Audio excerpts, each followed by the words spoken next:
Okay, so I am now making the final video for the demonstration of my custom features into the game engine. And yeah, in a short sentence, I made extra two components into the engine. They are all built in C++ type, like the rigid body and the particle system ones. One is called the animator and one is called the network component. So the animator, it can help users to build to make some very easy animations on either the player or the the background to make some heat effect. And the network component itself can help users to build some very easy network connections to make some multiplayer games locally. So let's now begin with the animator one. So these properties are default, and these properties are the ones you want to specify yourself. So the sprite prefix is the prefix of the sprite's names that you want to use for the animation. For example, let's see, I have the resources folder, and inside my image I have box 1, box 2, box 3, box 4. These are four sprites with the same sprites prefix and add the number. So if you want the first three to form an animation, you will need to fill in the box for the sprite prefix. And since you want to only use the first three, so you should fill in the frame count to be 3. And frame duration means how many frames you want to wait until change to the next sprite. By default, it will be 10, and by default, it will looping forever. It means the animation will playing forever, over and over again, but you can set it to be false. So let's run this very easy example here.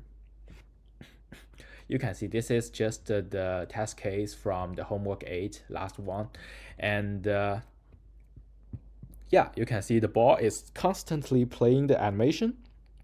It is changing from circle1.png and circle2.png forever.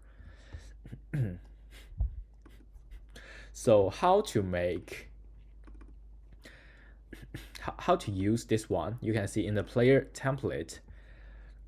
Besides the first three, these are by default, and the newly added animator, we just mentioned the properties we needed to add.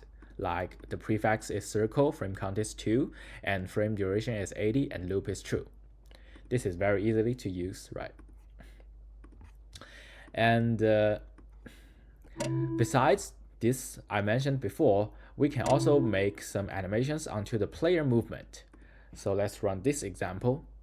You can see there is now a player sprite here. It is very clearly a person, and when we are clicking the right button, you can see the player is playing an right walking animation, and we are playing and the same for the left button, and also for the jump button along with the directions he is in. And when you release the key, you can see that the animation will stop. So this logic is that when you are pressing the direction button, a new animation component will be added to the player. And when you release it, it will be destroyed immediately.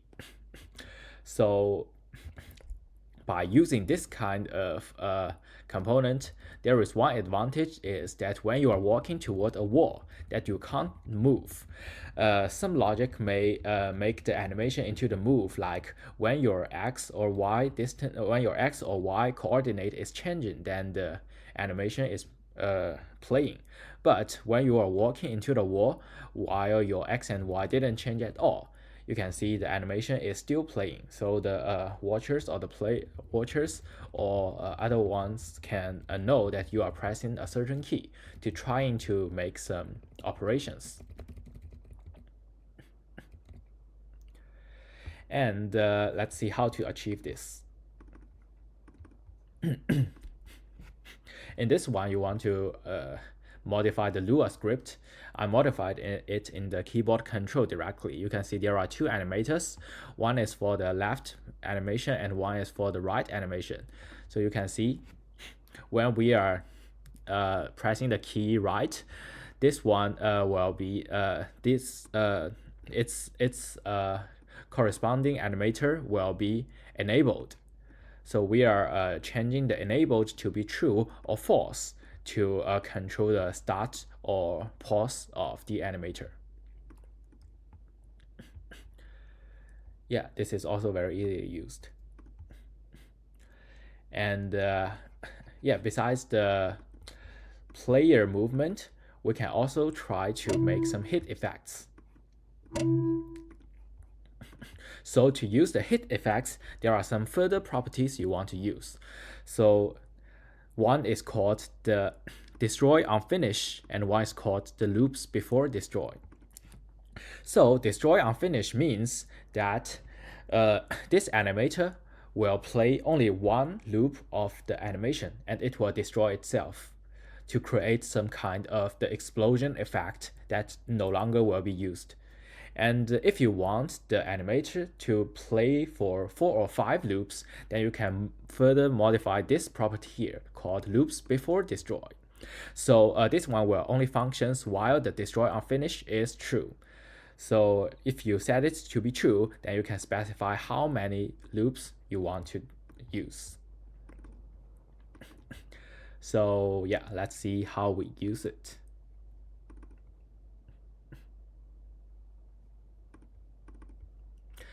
I think we set it on the kinematic box. Yeah, you can see here we add an animator controller here, and the animator controller Lua script handles the scenes. You can see that when we are colliding with the box, then it will add a component called animator, and it will specify the properties we just mentioned. So I will try to run this to show the effect. So you can see when the players collided with the box, then the box will play for some animation, and after that it will destroy itself. And this is very memory friendly because it will destroy itself, meaning that you don't need to equip every box with an existing component.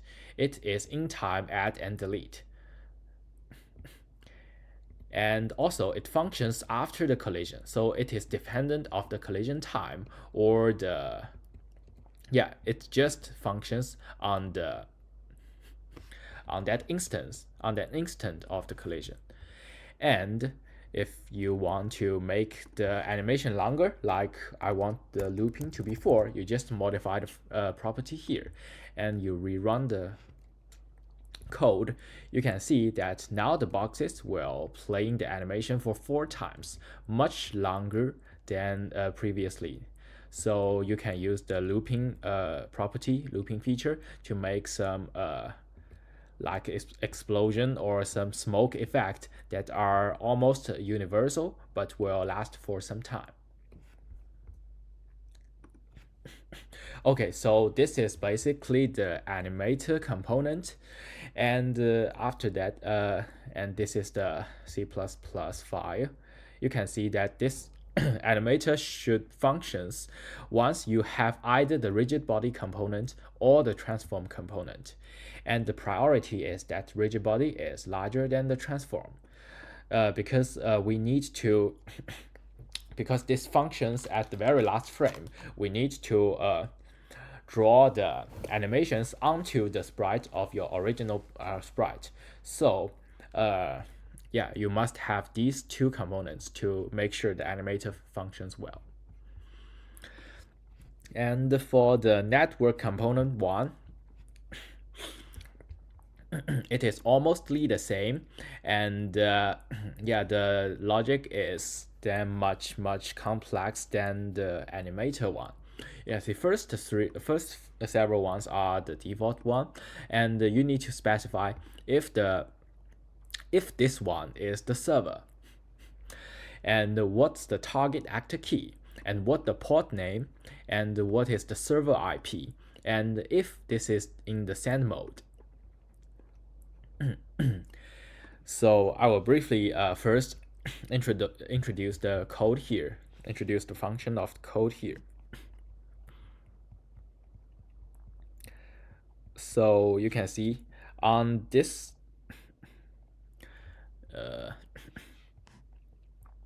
yeah, you can see on this onStart once, it is called once when the component is initialized, and its job is to prepare the socket for the communication, either by setting up a server to wait for connections, or by preparing a client to connect to a server later.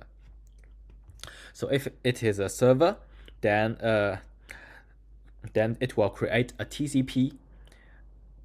It will create a TCP acceptor socket that listens on the configured port, and it uses the IPv4, and it was set the acceptor to non-blocking mode. This is really important because we want a file to be either the server or the client, and we will create an empty TCP socket, which will be used later while a client connects via accept function. And if it's in the client mode, it will create a new TCP socket, and it will be used later to attempt connecting to the remote server on the update loop function. And also we use a try-catch structure to make sure that if any part of the server client set fails, then we will log out the error message. It's easier for debug. And in the important update loops, you can see there are like 6 parts here. The first is accepting the connections in the server mode. So if the component is in the server mode and not yet connected, it will try to accept a client using accept function, and it will set the socket to non-blocking mode and mark the component as connected to be true. And if no connection is ready now, the frame is just skipped. And for the client mode ones, it will attempting to connect. So if the component is in client mode and not connected, it will use a cooldown to avoid retrying every frame. It will very, very, very impact your efficiency and memory use. And it will create a new socket if needed, and it will attempt to connect to the server. We are in this engine, the cooldown time is about 60 frame, just like 1 second. And if successful, it will set non-blocking mode to mark the connected to be true. If it failed, it will reset the socket and start the cooldown. Then is the crucial part that the sending the synchronized messages. So for the send mode to be true, if the send mode to be true, that then this engine will get this actors. So this new component should be on an actor, and it will get this actor's current position from its transform component, and it will build a basic message like XY. And in this time, we will also use like get keydown specifications to make things like get fired. And it will send the full message to the connected peer. And for the receivers, it will use socket read sum to in non-blocking mode to receive incoming data. And if there is no data or there is an error, just skip this frame. And if data is received, it will expect the form to be like XY and some other informations if you pressed some keys we mentioned before. And then it will updating the remote actor position. It will pass the message into the XY and optional actions, and it will look for the actor specified by the target actor key. We just mentioned before, target actor key. And if found, update its position, use the received XY. And if the past action will start with the fire that we mentioned before, then it will also just instantiate the projectiles. This will be also showcased in some examples here. So let's see the very easy example. This is the first example of the network. You can see that in this scene we have client A and client B scene. We open these two files. You can see that there are both player A and player B here in each scene, and they are different. In client A scene, the player A is the server, and its send mode is the true, and it set the port. And for the player B, it is not the server, it's the client. And send mode is false. It mentions the server IP of the ones in the client B scene. And it also mentions the port and the target actor keys it want to find. So the same for the client B.scene, unless it is reversed. So to run this, you need to open the game.config, and first we want to run the client A scene. Let's first clean the builder folder, then run for this.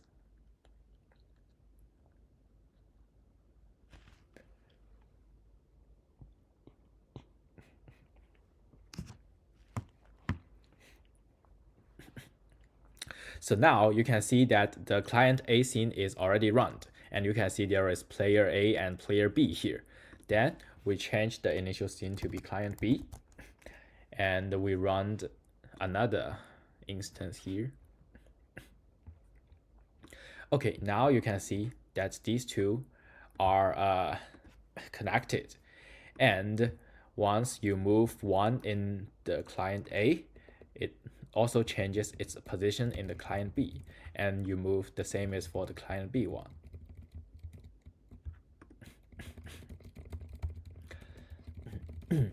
Yeah, this is the very easy example of the network component.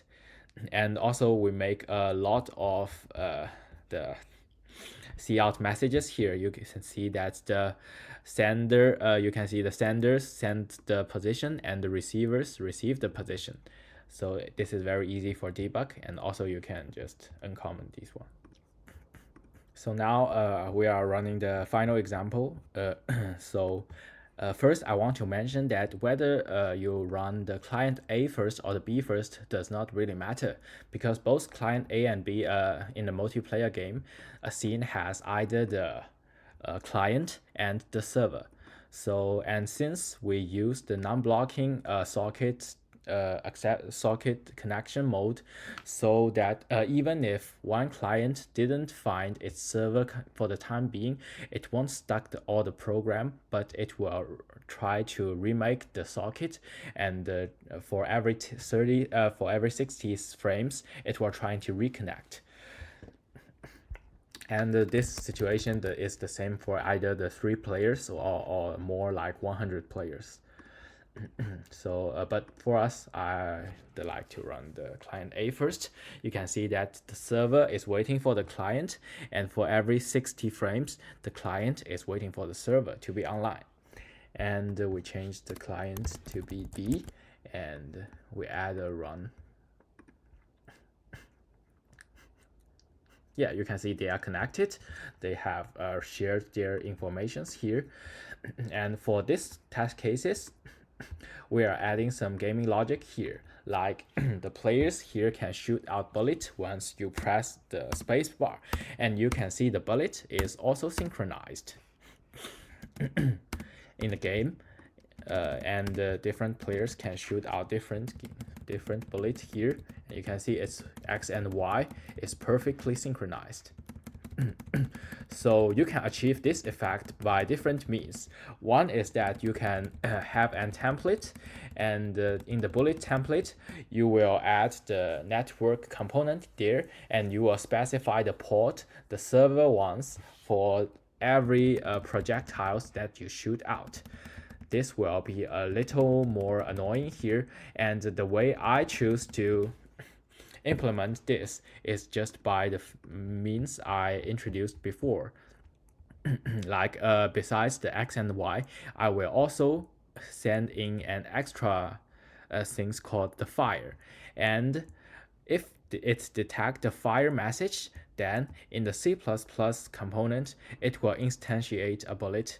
So that actually is in the Lua component, you are creating the bullets, but in your server scenes, that the bullet is created directly in the C++ component, but the effect is the same. They share the same position, share the same speed, share the same every properties. Yeah, that's all for my component. And for the future, if you want to specify more things, you are free to just modify in the C++ component, or I maybe make it more easier to use, make it to editable more easily. And also for this, you don't need to change the scene here. Maybe I will try to make it runnable for all the files at once. Yeah, thanks for watching.